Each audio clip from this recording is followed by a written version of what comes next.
Hello, hi, namaste, namaskaram, sasvyakal.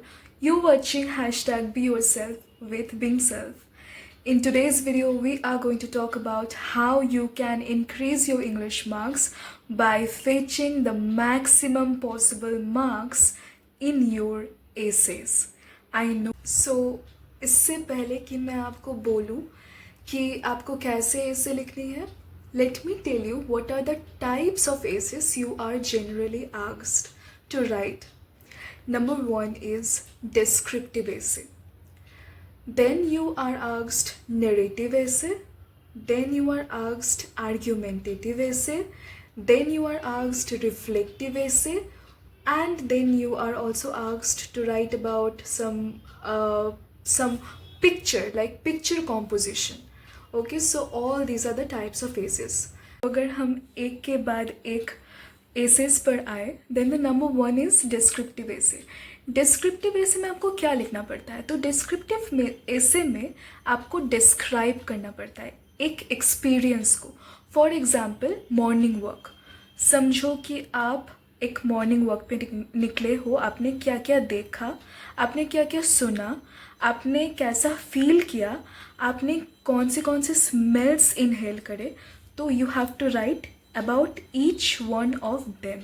ठीक है, तो मतलब इस पर ना आपको आपके सेंस ऑर्गन्स जिन जिन चीज़ों पर काम किए होंगे ड्यूरिंग दैट एक्सपीरियंस, आपको उन सब सेंसेस को पकड़ के लिखना होगा. तो ये ऐसे थोड़ा लॉन्ग एंड डिटेल्ड फॉर्मेट में आपको लिखना पड़ता है, आपको डिस्क्राइब करना पड़ता है बहुत ज़्यादा. ये आपके खुद से लेके आपको निकाल के आपको लिखना पड़ता है. ठीक है, now the next topic, the next essay, narrative essay.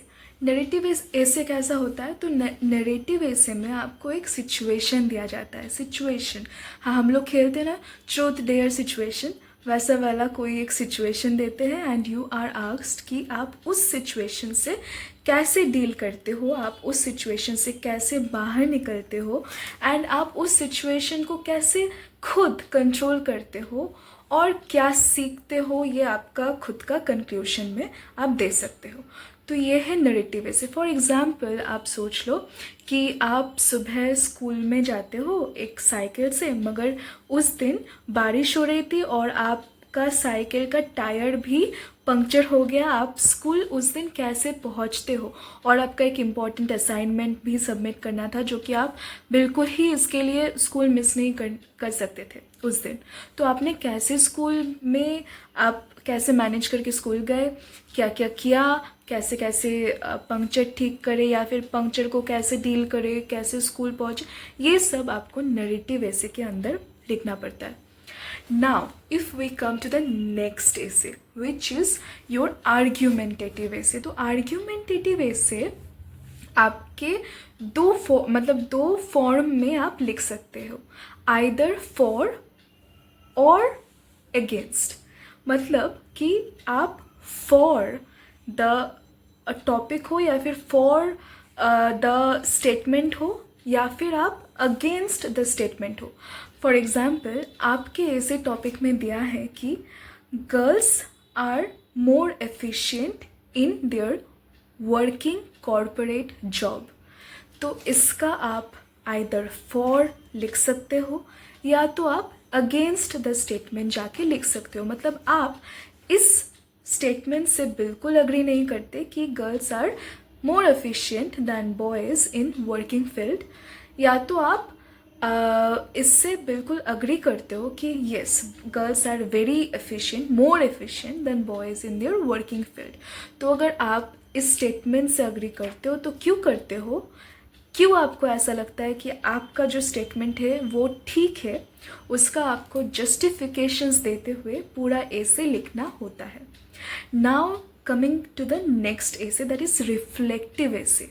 So reflective ऐसे एक शिक्षात्मक ऐसे होता है. शिक्षात्मक मतलब लेसन्स आपने इस मतलब एक एक्सपीरियंस आपके इवेंट या फिर एक्सपीरियंस होता है आपके लाइफ में जिससे कि आप कुछ सीखते हो, आपके लाइफ में कुछ एक बदलाव आता है, आपको कुछ एक चीज़ जो है आपके जीवन में वो नहीं था, या फिर वो नया ऐड हुआ, या तो कुछ वैल्यू ऐड हुआ, या तो कुछ ऐसा हो गया कि आप थोड़ा बहुत चेंज हो गए उसके बाद से, तो वैसा वाला कोई ऐसे होता है आपका रिफ्लेक्टिव ऐसे। तो रिफ्लेक्टिव ऐसे में आप एक एग्जाम्पल ले सकते हो कि the day I learned that hard work is the key towards success.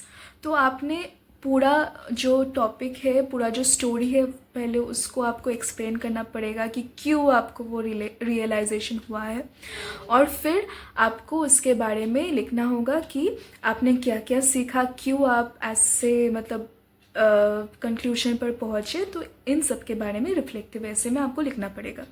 Now coming to the picture composition में आप जो देख रहे हो, एक इमेज है आपके सामने, कोई भी इमेज है, समझो एक बच्चा दिखाया गया है, एक बच्चा जो कि एक बड़े इंसान का जो शू होता है, शू पॉलिश कर रहा है।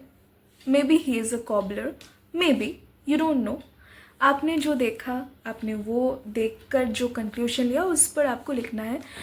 It can be different for different people, like it depends the way they are looking at the picture at that moment.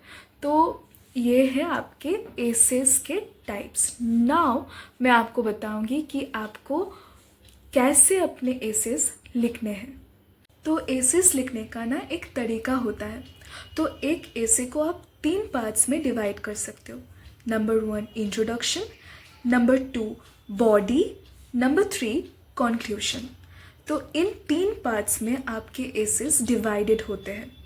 Number 1 introduction, जहाँ पे आपको लिखना पड़ता है कि आपका जो एसे है वो कौन सी टॉपिक के ऊपर है, आप उस टॉपिक को देख के क्या समझ में आता है आपको, आप खुद क्या समझ पा रहे हो उसके बारे में, उस टॉपिक के बारे में, वो आपको इंट्रोडक्शन में लिखना पड़ेगा। तो अब आते हैं टिप्स पर, जिसके लिए आपने ये वीडियो पर क्लिक करा और देखना स्टार्ट किया। तो टिप्स पर अगर मैं आऊँ तो मुझको ये बताना आपको बहुत ज़्यादा ज़रूरी है कि मैं हमेशा एसेस में 20 में से 18, 19, 20 इन 3 नंबर्स में ही हमेशा स्कोर मैंने किया है। कैसे किया है? ऐसा है क्या कि मैं बहुत ज़्यादा एकदम एलियन भाषा में लिखती हूँ कि टीचर एकदम फ़िदा हो जाते हैं मुझ पर? नहीं है ऐसा। मैंने बोर्ड्स में, क्लास 10th के बोर्ड्स में ऐसे जो है अपना कंप्लीट नहीं किया था, क्योंकि टाइम इतना ज़्यादा शॉर्ट था।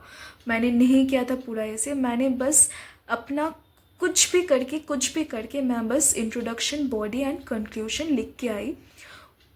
मतलब मैंने वर्ड लिमिट भी नहीं कंप्लीट किए थे, मगर मुझे इंग्लिश 1 में 10th में 91 मिला है, in spite of not completing my essay. ठीक है, तो ऐसा नहीं है कि आप नहीं कर सकते। मैंने तो नहीं किया था कंप्लीट, मगर आप अगर एसे कंप्लीट करते हो ना, तो आपका जो मार्क्स है वो मिनिमम 95 क्रॉस करेगा ही करेगा, ये गारंटीड है। अगर आप ग्रामर्स सब अच्छे हो, ग्रामर्स अच्छे से प्रैक्टिस करते हो, तो ऐसे आपका मार्क्स एलिवेट करके उसको 95 तक पहुंचा देगा, आंखें बंद करके। तो इसके लिए जो बहुत ज़्यादा इम्पॉर्टेंट है कि आप कुछ चीज़ों का खास ध्यान रखें एसेस लिखते वक्त। क्या? Number 1 introduction is the main part. वो बोलते हैं ना, सोल ऑफ द एसे होता है इंट्रोडक्शन।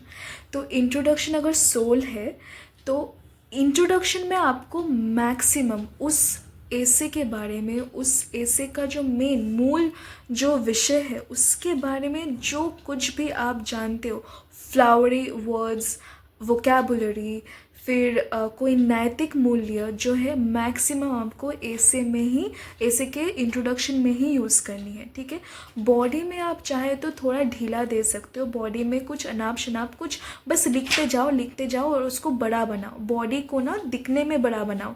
या तो आप बॉडी बड़ा बनाओ, या तो आप ज़्यादा से ज़्यादा पैराग्राफ्स लिखो। और हमेशा याद रखना, जो इंट्रोडक्शन आप लिख रहे हो उसको बड़े वर्ड्स में नहीं लिखना, मतलब सॉरी, नॉट बड़े वर्ड्स, मतलब उसको बड़े हैंड राइटिंग से नहीं लिखना। ये ना आपका जो बुद्धि है इसको अनलॉक करो और ये समझो, आप जब इंट्रोडक्शन लिख रहे हो, फर्स्ट लाइन जो लिखोगे उसमें आप मैक्सिमम वर्ड्स फिट करने की कोशिश करो। फॉर एग्जांपल आप फर्स्ट लाइन लिख रहे हो जो जिस भी टॉपिक पर, उस पर आप मैक्सिमम वर्ड्स फिट कराओ। लाइक एक लाइन में आप 8 से 9 वर्ड्स फिट करा दो। क्यों? क्योंकि जो टीचर है आपका जब वर्ड काउंट वो चेक करेंगे तो वो एक एक करके ऐसे 1 2 3 4 करके नहीं चेक करेंगे। वो कैसे चेक करते हैं? वो आपका फर्स्ट लाइन से आपने कितने वर्ड्स लिखे उसका एक काउंट करते। फॉर एग्जांपल फर्स्ट लाइन से 8 आपका वर्ड्स है और आपने लाइंस कितने लिखे तो वो लोग काउंट करेंगे। सो काउंट करके सोचो कि 20 लाइंस आपने लिखे हैं, तो 8 इंटू 20 करके 160 वर्ड्स आपने लिखे हैं। ऐसा मतलब मैं एक एग्जाम्पल दे के समझा रही हूँ, तो उनको लगेगा कि आपने 160 वर्ड्स लिखे हैं। ये एक एवरेज काउंटिंग होती है वर्ड्स का। तो ये आपका एक प्लस पॉइंट होगा कि आप अगर फर्स्ट लाइन में मैक्सिमम वर्ड्स फिट करा पाओ। और इंट्रोडक्शन जो है उसको थोड़ा सा बड़ा लिखो, थोड़ा सा वो हैंडराइटिंग अच्छा करके लिखो, ठीक है। तो इससे टीचर पर इम्प्रेशन ज़्यादा अच्छा क्रिएट होता है कि आप एक अच्छे बच्चे हो, आपने अच्छा इंट्रोडक्शन लिखा है, इसका मतलब आपने ए से भी बहुत अच्छा ही लिखा होगा। इसके लिए वो लोग बॉडी ज़्यादा नहीं पढ़ते और ध्यान भी नहीं देते, और बॉडी वैसे भी उतना ज़्यादा इम्पोर्टेंट नहीं होता एक एसे में। तो बॉडी में आप ऐसे डिटेल्स में कुछ ज़्यादा लिखने की ज़रूरत नहीं है, मगर हाँ आप थोड़ी बहुत अबाउट द टॉपिक आप जो भी जानते हो वो लिख दो। मगर कंक्लूशन जो है, फिर से ये एक बहुत इम्पॉर्टेंट पार्ट होती है आपकी एसे की, क्योंकि एक टीचर जो है वो हमेशा 2 चीज़ें देखती है, इंट्रोडक्शन और कंक्लूशन। इंट्रोडक्शन अच्छा होगा तो उनका थोड़ा इंटरेस्ट होगा कि वो कंक्लूशन भी पढ़े, तो वो अगर कंक्लूशन पढ़ के सेटिस्फाइड होती है तो आपको वो आंखें बंद करके 20 आउट ऑफ 20 दे देती है। और ऐसा भी नहीं ज़रूरी है कि वो पूरा कंक्लूशन या फिर पूरा इंट्रोडक्शन पढ़ेंगी, वो बस कुछ कुछ लाइन्स, कुछ कुछ आपके जो ब्रैकेट्स में या फिर आपके जो कोट्स में आपने दिए होंगे वो सब देखेंगी तो वो खुश हो जाएंगी। तो कंक्लूशन आप कैसे लिख सकते हो? बहुत अच्छे तरीके से। तो कंक्लूशन लिखने का भी एक तरीका होता है। कंक्लूशन में आपको खुद की इनर रिफ्लेक्शंस लिखना ज़रूरी है। कैसे? मतलब आप इस एसे को लिखते वक्त क्या क्या सोचे, आपके दिमाग में क्या क्या है इस एसे के टॉपिक के बारे में, वो सब कुछ आपको लिखना है कंक्लूशन में। कंक्लूशन आपका टोटल समराइज्ड वर्जन होता है एसे का। कंक्लूशन में आपको खुद की रिफ्लेक्शंस, खुद की जो आपकी खुद की पर्सनल फीलिंग्स है, पर्सनल आपकी जो भी कुछ लर्निंग से या फिर कुछ भी आप कंक्लूशन में लिखते हो अबाउट दैट एसे। और एक चीज़ बहुत इम्पॉर्टेंट है, कोई भी बच्चा ये कभी मिस मत करना कि आपके जो कंक्लूशन है उसमें आपको एक कोट देना मैंडेटरी है। वो कोट किसी ने आपको कसम नहीं दी कि एपीजे अब्दुल कलाम सर का ही होना चाहिए या तो आपका वो प्रधानमंत्री मोदी जी का ही होना चाहिए, किसी ने कसम नहीं दिया। आप खुद इंस्टेंट बना के एक कोट उस कंक्लूशन में लिख के आ जाओ, बस लिख के आ जाओ। कोई नहीं उसको वेरीफाई करने वाला कि उसने वो कोट किसने लिखा है, ठीक है। So these are the मूल mantras of scoring 20 out of 20 in your essay. And if you like this video, give it a big fat thumbs up and also hit the subscribe button so that you'll be notified every time I want you to. Thank you for watching.